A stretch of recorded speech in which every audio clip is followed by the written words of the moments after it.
Brought to you by NBC bearing, भारताची पहिली bearing उत्पादक। सर्वात प्रथम तर आपल्या सगळ्यांच्या वतीने महाराष्ट्राच्या तमाम जनतेला नवरात्रीच्या शुभेच्छा। महालक्ष्मी मातेची प्रचंड कृपा आमच्या विखे पाटील परिवारावर राहिलेली आहे आणि मला आज पहिल्याच दिवशी माझ्या मित्र आणि इथले खासदार धैर्यशील माने यांच्यावर इथे येण्याचा योग आला। उद्या वडील देखील येतील, तर ही एक परंपरा आहे जी आम्ही दरवर्षी जपतोय आणि अनेक वर्षापासून जपत आलेलो आहोत।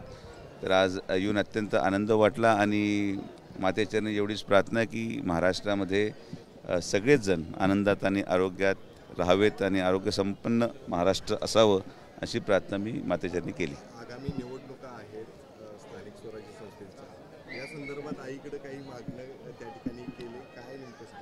नाही, आता निवडणुकीसाठी आम्ही कधी काही मागत नाही। परमेश्वराने जेवढं दिलं तेवढं समाधानी आहोत आणि आमची महायुती अशीच बळकट राहावं म्हणून आम्ही एकत्रित आलो आहे।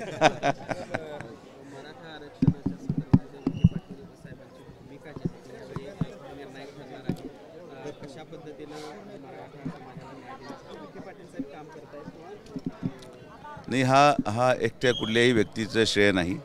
या सगळ्या लढ्यामध्ये जो यश आपल्याला मिळालं याच्यामध्ये सगळ्यात मोठा वाटा राज्याचे माननीय मुख्यमंत्री फडणवीस साहेब, उपमुख्यमंत्री शिंदे साहेब आणि अजितदादा पवार साहेबांचा आहे। शेवटी सरकार म्हणून आपण निर्णय घेतो आणि कुणीतरी माध्यम असतं आणि म्हणून त्यांचं माध्यम माननीय विखे पाटील साहेबांच्या प्रयत्नातून या सगळ्यांच्या आशीर्वादाने आपण त्याच्यामध्ये यशस्वी झालो।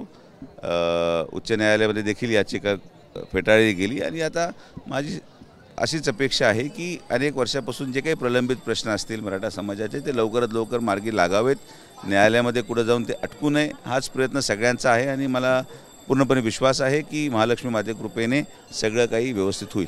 गेल्या काही दिवसापासून आमदार गोपीचंद पडळकर यांनी जे काही वक्तव्य केलं त्यावर वाद निर्माण झालेला आहे, या वक्तव्याकडे ज्या पद्धतीची भाषा वापरली नाही, आता माननीय पडळकर साहेब हे ज्येष्ठ आमदार आहेत, माननीय मुख्यमंत्री महोदय त्यांच्याशी बोललेले आहेत।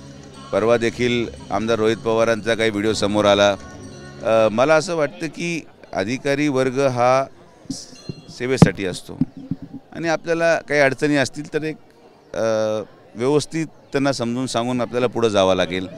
अशा पद्धतीने लोकतांत्रिक प्रक्रिया आणि लोक स्वातंत्र्याचे सगळेच कोणत्याही पक्षाचा व्यक्ती अशा प्रकारे वापर करत असतील तर ते चुकीचं आहे आणि मुख्यमंत्री समर्थ या सगळ्या गोष्टींना सांभाळायला, तर यावर मी काय फार जास्त बोलणं उचित राहणार नाही। भारत आणि पाकिस्तान मॅच ही वादग्रस्त झाली होती, देखील एक फोटो असा समोर आलेला आहे ज्यामध्ये एक फलंदाज आपलं बॅट अगदी बंदुकीप्रमाणे पकडतो आणि त्या ठिकाणी पकडतो आणि ते एखादी सेलिब्रेशन त्या ठिकाणी होताना दिसतं।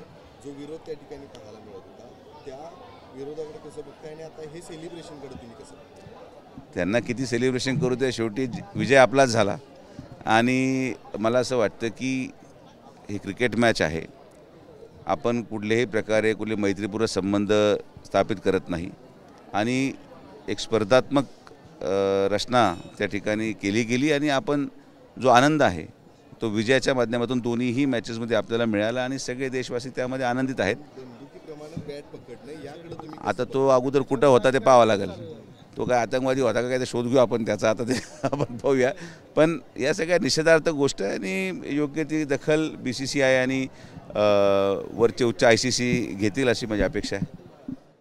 Brought to you by NBC bearing, भारताची पहिली बेअरिंग उत्पादक।